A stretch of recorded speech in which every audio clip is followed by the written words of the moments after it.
This is how first humans will survive on Mars.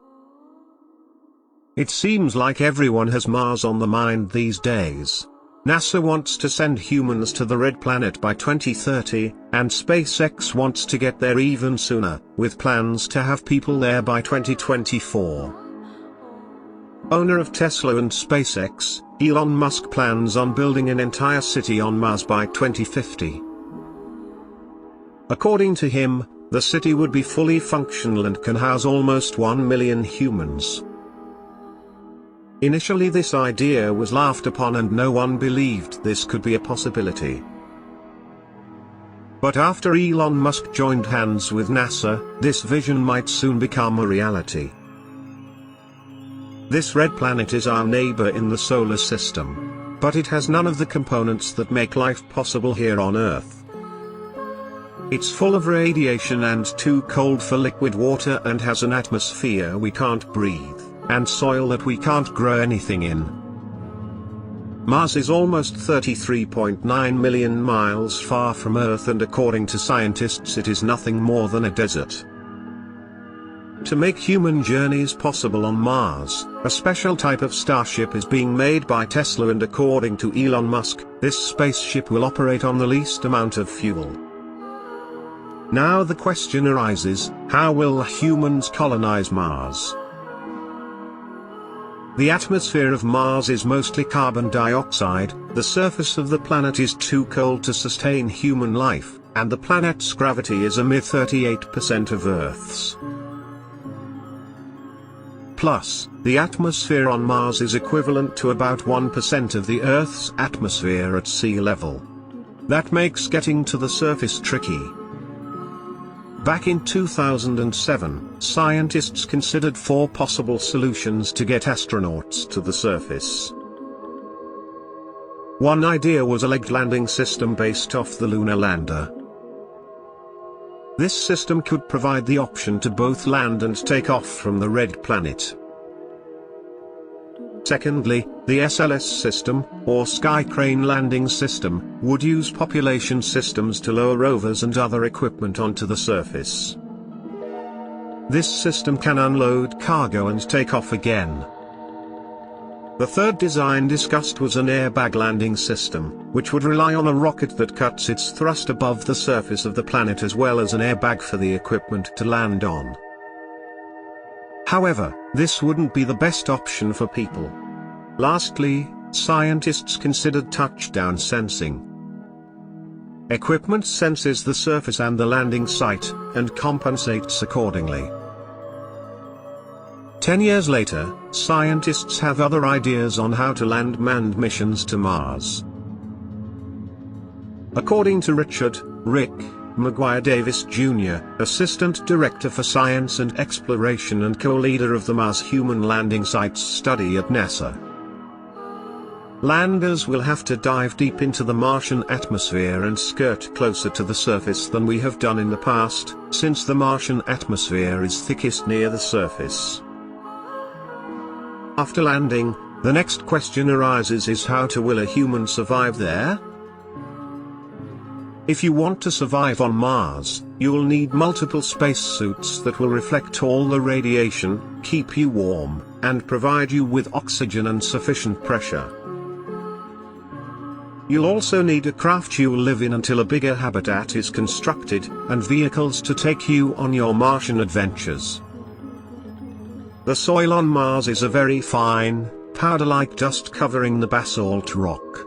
That's precisely the opposite of fertile. If you want to grow anything on the red planet, you'll need a ton of solid biomass waste. You could eventually start growing some lettuce, garlic, and even potatoes. But you'd better stock up with supplies before you go on the mission. And make sure those supplies will last you at least a year, since that's how long it takes for another crew to arrive to Mars. Mars is too cold to have liquid water, instead, it has its water frozen as the polar ice caps.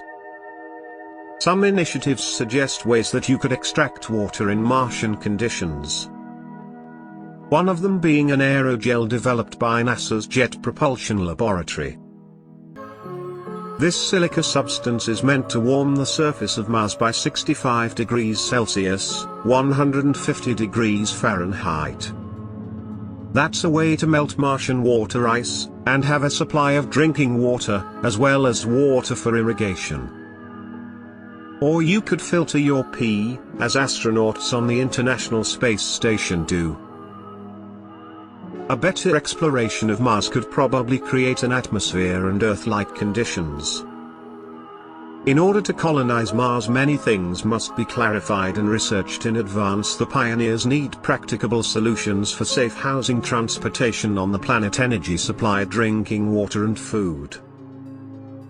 In order to survive, Mars settlers would have to be able to support themselves. Botanists are trying to make the Mars regolith rock fertile by adding terrestrial strains of bacteria. Biomass contains microorganisms that make growth and life possible. Currently projects are underway with Mars Earth in the heights of the Andes. Their scientists are cooperating with indigenous people. For thousands of years they have been able to grow potatoes in soil that is actually considered infertile. In the lower regions they also use simulated Mars conditions for fermentation.